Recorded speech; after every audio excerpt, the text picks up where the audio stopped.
12 তারিখে ভাঙ্গা পীরের চর সিসি রাস্তার এলজিডির অনিয়মের বিষয়ে আমরা তথ্য পেয়ে আমি স্টার নিউজ এবং আরটিভির ভাঙ্গা প্রতিনিধি ঘটনাস্থলে যাই। গিয়ে দেখি যে এখানে পাথরের পরিবর্তে কুয়া দিয়ে ঢালাই হচ্ছে এবং কাজে ফাটল ধরেছে এবং ব্যাপক অনিয়ম রয়েছে, যেটি আমরা সরাসরি এখানে পাই।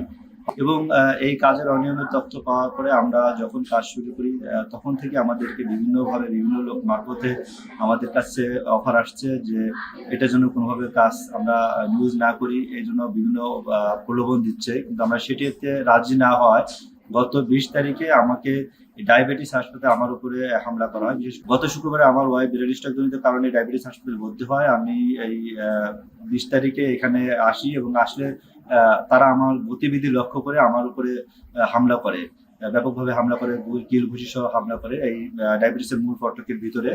এরপর আমি ওইখান থেকে দৌড়িয়ে যখন হাসপাতালের ভিতরে প্রবেশ করি, পালানোর চেষ্টা করি, তখন তারা আমার পিছু নিয়ে হাসপাতালের 10 তলা যে লিফট সিঁড়ির সামনে এসে তখন আমার উপরে আবার তারা হামলা করে। পরে হাসপাতালে যারা রয়েছে স্টাফ তারা আমাকে সেভ করে, এরপর তারা এখান থেকে চলে যায়। এই বিষয় নিয়ে আমি পরদিন 21 তারিখে কোতোয়ালি থানায় একটি মামলা করেছি। এই যে ঠিকাদার সাইদুর, যার নির্দেশে এই কাজগুলো হয়েছে, একজনকে আমি চিনতাম, সাব্বির নামে তাকে চিনি। সেই 26 সহ বেশ কয়েকজন এই কাজের সাথে সম্পৃক্ত যারা আমার উপর হামলা করেছে, তাদের বিরুদ্ধে মামলা করেছি। এই মামলাটি চলমান রয়েছে, এখন পর্যন্ত কাউকে গ্রেফতার করা হয়নি।